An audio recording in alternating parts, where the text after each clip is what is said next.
Good morning, good evening, good night, everyone, and welcome to this episode of AlgoKit Dev Update. I'm Alessandro, Head of Product at the Algorand Foundation, and I'm joined by Rob. Hi, Rob. Hey, how's it going? All good, all good. What a month has been. We've done the Cypher, We Are Developers in Berlin. There were a lot of events, a lot of crowds, a lot of meeting the Algo fam, and also, I'd say, a lot of updates from the AlgoKit team. Yeah, definitely. It's definitely been a big couple of months, hasn't it? Yeah, I mean, what a whirlwind. Barcelona was amazing. We've dropped a lot of announcements that we also spoiled a bit in the previous episodes here, Yeah. but it's always fun. So, the things that we'd like to cover this time around are we've done quite some work, and there is also some work in the pipelines that we want to tell you about. But I'd say first things first, we are doing monumental work on the Utils side of things with the creation of the Algorand client. Can you tell us a bit Yeah. more about that, Rob? Yeah, for sure. So the sort of Utils library was one of the earliest things actually that was released into AlgoKit. I think it was there from 1.0 and Yeah, even it's before from that. the beginning. And it sort of like initially was just really just a set of wrapper functions around core Algo SDK functionality to make it easier and more intuitive for developers to use. Um, and like I guess like all good things, it's had a lot of feedback, a lot of new functionality added to it, and I think we've kind of hit the point now where some of the early sort of I guess architecture decisions maybe haven't stood the test of time. Mhm. And more importantly, we've had some ideas about ways of making it even more intuitive and easy to use and more terse with a kind of less passing of the same objects around again and again, and a little bit more intelligent as well. Yeah. And those changes have been going on in the background. They've actually been kind of sneakily added into the Utils library if you knew where to find them as a sort of beta feature for a fair number of months now, and a Mhm. number of people have already been using them. And certainly, I know that the DevRel team has been using them in boot camps with Yeah. engineers that are brand new to Algorand. So they've kind of like been reasonably battle tested now, Mhm. and so we're actively trying to get them to properly be landed as a 1.0 feature, in their own right, Mhm. within the Utils library, starting with TypeScript Yeah. first, and then we'll move on to Python, maybe in a couple of months or whatever it ends up being. But yeah, I mean, the easiest way is probably just to sort of show it, I guess. Yeah. So I might It's please do, share please do. screen. Yeah.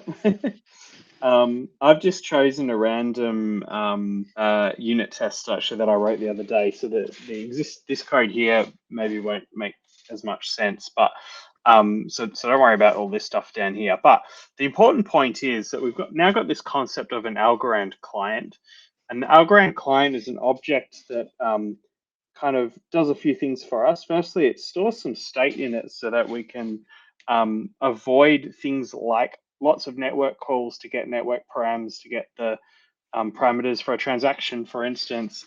And instead it can kind of cache that information. There's a few other configuration items that we can kind of store in that class as well. It also gives us a really nice IntelliSense experience. So first and foremost, how do you create one of these things? Well, you just go Algorand client dot, and then there's an IntelliSense on that. There's a number of different ways that you can create one of these things. So in this test here, we're just got our default local net. But you can also do it like .mainnet, and it'll just give you one to the free Algo node APIs, or .testnet, same thing for testnet. You can also do from environment, which will automatically load it from environment variables, which is useful in a Node.js environment. We can also do from clients. So that one's quite handy because what we can do there is just pass in like an AlgoD client. So if you already had like an AlgoD client, um, from existing code, you can very easily just pass the algo D in and optionally an index or a KMD as well if you want. And then you immediately get the benefit of using the Algorand client. So it should be a fairly easy migration path, even if you're doing half and half, old and new.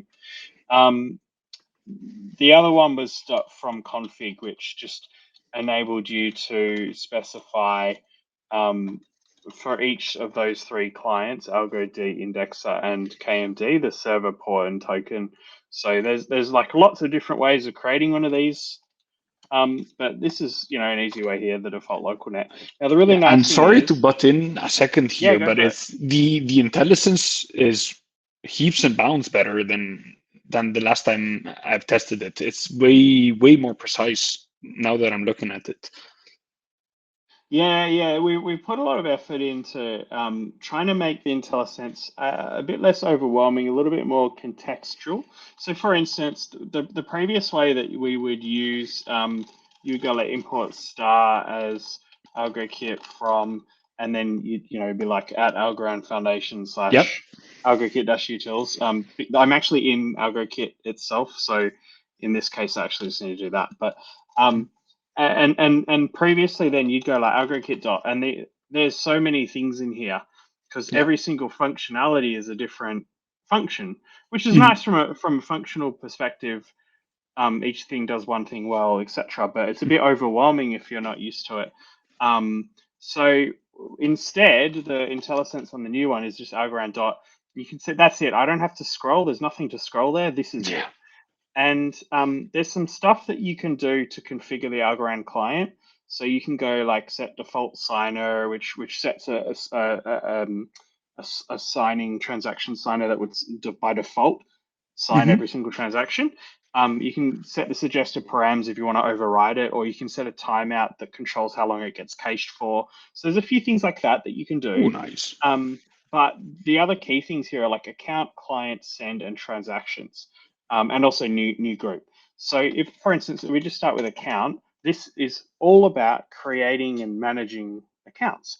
So I can go account dot from mnemonic, say, and I can put a mnemonic string in there. And if I want, I can override the sender address as well if it's a rekeyed account.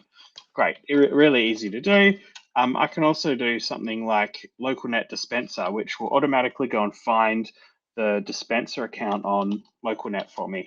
Or I could do from environment, which grabs it from environment variables based on the name convention, which is something that we've long established within AlgoKit utils, and certainly I think one of the more useful features, certainly when you're doing things like CI/CD and stuff like that. And writing code that is the same across environments, but will have different things happening per environment. But you can also do things like .multisig, .logicsig, .random to get a random account. There's so many different extremely useful for testing purposes. This. Yeah, exactly. Yeah, so you can interact with KMD. There's a number of things there. There's also a couple that wrap some of the AlgoD methods, like get account wraps the get account information.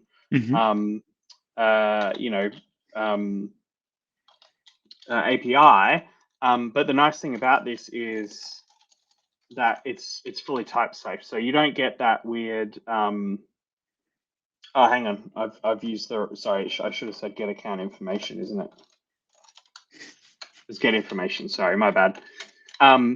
So this is all typed. So by default in Algo SDK, you get this like record string thing that is really hard to, like, you don't know what the fields are, whereas here they're all properly typed and with, so you get your IntelliSense and all that sort of thing. So, we've done that same treatment everywhere. So another example is the client. This is where we can get our AlgoD, our index, or our KMD. We can also check, like, if the network we're currently talking to is testnet, mainnet, localnet. We can also get some other information about the network, so you can get the Genesis hash, the Genesis ID, and those three booleans that we just said. And then we can also do things like get our app clients and our typed app clients and the testnet dispenser API client. So there's a whole heap of kind of client related things. And then there's these three things. There's transactions, send, and new group. And all three of these are close sort of mirrors of each other that allows us to interact with transactions. So if we go to transactions dot, you can see there's all these different kinds of transactions here, like say a payment as an example. They then take some params, and again, you've got this sort of IntelliSense here, like the amount, the receiver, the sender. These parameters are a lot simpler than was present in the previous versions of the AlgoKit utils. So previously, like for a sender, for instance, there's this like concept of send transaction from that would take one of a number of different union types. That was nice from the perspective of you could pretty much throw it anything you want and it would work, but maybe a little bit confusing for new starters. So we've tried to simplify things down and just make it a little bit simpler to use. Now, the key thing here, though, is that whenever you go like algorand.account.whatever, like from environment or from mnemonic or whatever it might be, or this will actually register the private key or the signer, because it may not be a private key, it might just be a signer, against that sender. So that if I did, say I did this, and then I said that the sender was just like, hang on, I need to actually, my account equals that, which I cannot do apparently. The C key, I need a new keyboard. The C key like really sticks on my. I'll give you some nice keyboard recommendations after this. That's great. So by doing that, I don't need to register. I don't need to like reference a signer. I can just put this string in, and because this account was grabbed via the Algorand client, magically the private, in this case there is a private key because it generates one. That private key is kind of like associated with that sender, so it just knows how to do it. And if it comes across one that it doesn't know how to do it, that's where we can do our like set default signer, and we can pass a transaction signer in there. So, it will always fall back to default signer. Correct. Yeah. Nice. Yeah, and just the need to sort of manage like all of your signers kind of goes away because it just kind of happens for you, if that makes sense.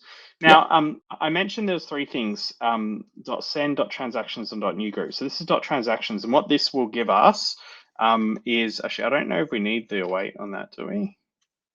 No, we do. Okay, cool. So this gives us a transaction object. So it doesn't send it to the network. It just gives us the object with all of the stuff filled into it based on things like the Algorand client caching the suggested params and all of the values that we pass in here and that sort of thing. So that's quite nice. But then the exact same thing, I can change transactions to send, and it will actually send the transaction to the network for me. And you can see we get back our confirmation, we get back our transaction. Nice. If this caused a group, because like if it was say an app call, an Arc4 app call, and it had transactions being passed into it, then that actually gets emitted as a group. So you might have the group ID and the list of transactions and all that sort of thing. Now I said there was another one, which is new group. So the way that new group works is it gives us this new mechanism or class instance that we call the AlgoKit composer. The mental model to think of it is kind of like, it's like atomic transaction composer, but like kind of a level higher of abstraction to make it way easier to use. So when you go .new group, again, we've got this nice IntelliSense. So we can add different kinds of calls to it. And so we can add a payment like we were just doing before.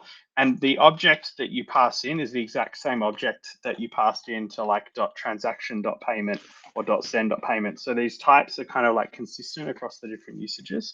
But we could add a payment, and then we could add like an app call, with all the things that are in that. And then we could, add a method call to add an Arc4 thing. Like you could do whatever you want, an asset one. So you can see they're all here.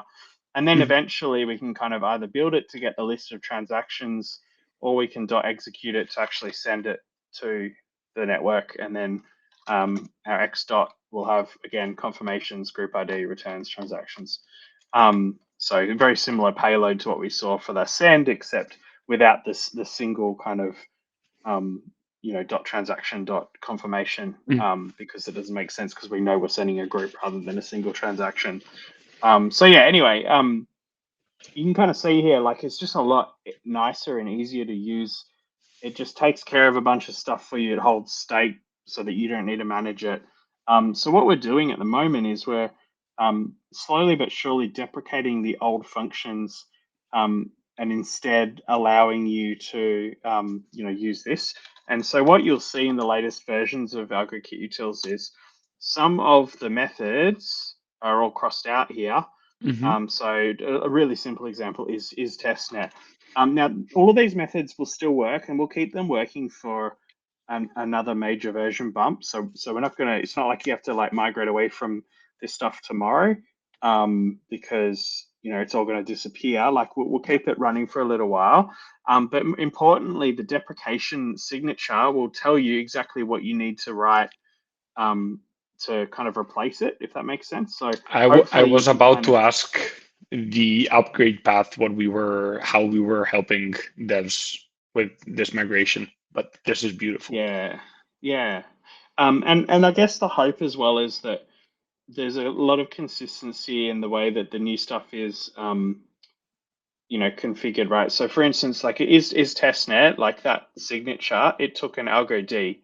Now, and many of the old utils methods had similar things where you would always pass the algo D object Yep. everywhere, basically.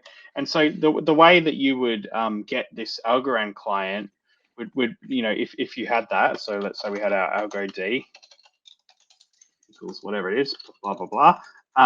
Is you would be able to go, cool, I'm going to get my new Algorand client, and it's just Algorand client dot from clients, and then you just go like this, algo D, and then that would it's squiggly because obviously the type isn't here, but that there gives you the Algorand client, and then if you had something like this, you'd be able to replace that with, in this case, Algorand client dot network dot dot client dot is testnet. And so the code is kind of like, and this is what it would have looked like before. So the code's simpler because you don't have to pass algo D everywhere, right? Nice. It's cleaner. Yeah. So we get that obviously there's a migration effort involved. As I said, we'll keep it running for at least one major version bump to give people time. But we've got a lot of conviction, I guess, that this is just so much a better experience in every way, which is why we're kind of taking the effort of like deprecating the old ones and showing how to move to the new one. But look, it'd be great to get any kind of thoughts that people from the community have about this, if there are any strong thoughts. Yeah, exactly. As always, the reminder that we are building this for you guys to use. So if you ever have any questions, thoughts, or strong views on something we're doing, just please let us know, and we're happy to triage with you. Yeah, absolutely. Another decent chunk of updates that will come when this video comes out, but is in the pipeline now. We're cutting release, I think, tomorrow, and for something we are in alpha stage is on the PuyaPy compiler front and Algorand Python. We do have a few really nice to haves that are coming in. One is Altenbeck's spectacular work on unit tests is about to reach 1.0. The unit test, we've announced it at the Cypher. It's a way to run smart contracts testing without needing AlgoD.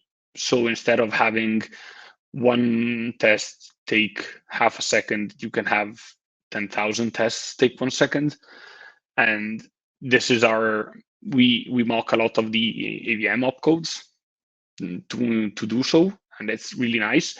Something that should cut release on tomorrow, on Tuesday, is, well, first precompiles, and then else clauses for loops.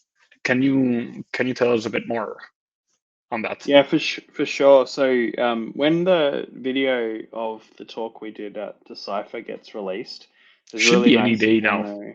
Yeah, cool, nice.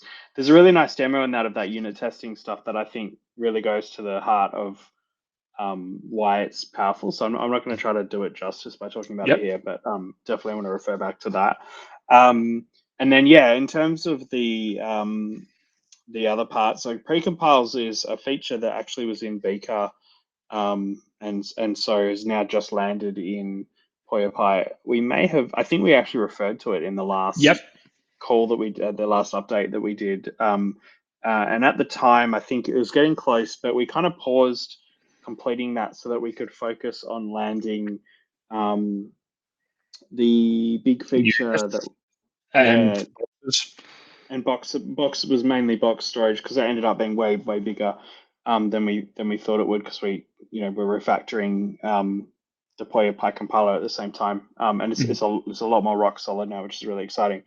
And so we revisited precompile support, and that's now landed. So yeah, like super exciting, because it means that you can easily do things like factory smart contracts that emit other smart contracts and that sort of thing, just by referencing like a second Algorand Python class in your first one, and it will automatically compile that to the bytecode and embed it in the smart contracts, so you can actually vend other smart contracts and those sorts of things. And this also means that the support in the PuyaPy compiler for emitting bytecode as well as just emitting TL will be in there as well. So that's an offline operation that doesn't need AlgoD running anymore as well.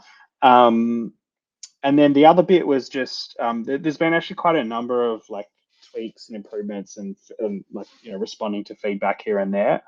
Too many to mention, but the one thing that was quite neat was that we've been adding the few extra things that we've identified and needed in the PuyaPy compiler to be able to support the TypeScript front-end language.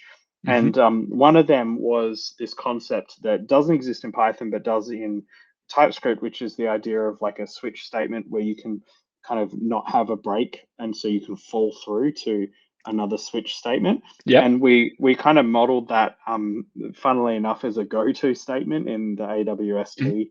And the fact that we had this go-to statement also meant that we could easily then support some Python constructs that we hadn't implemented yet, namely the else statement that you can put on a while loop or a for loop or a for loop. Yeah. So just little quality of life things, allowing you to be that little bit more Pythonic in your expression of your Algorand Python code, which is really cool. And also coming in hot this week for release, we have unary operators. So variable plus plus, variable minus minus. Yeah, that's right. Yep. Will work. And we have added support for Arc22 as well. So looking forward to see what devs all around the world actually do with all these new goodies. So one of the things that we're going to start looking at over the next few months is more efficient local data structures. So the idea is that you can create like arrays or maybe structs and that sort of thing, and they would be, rather than having to encode them in Arc4, which is really inefficient to operate with, the PuyaPy compiler would allow you to create these variables in a sort of subroutine, maybe pass it to another subroutine and perform kind of mutation operations on them and that sort of thing.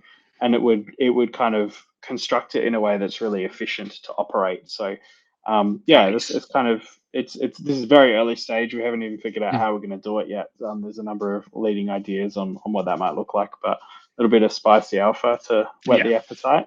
That's definitely, I think our devs will love it, because we are in dire need of data structures and efficient operations around the data structures, because they're fairly compute intensive.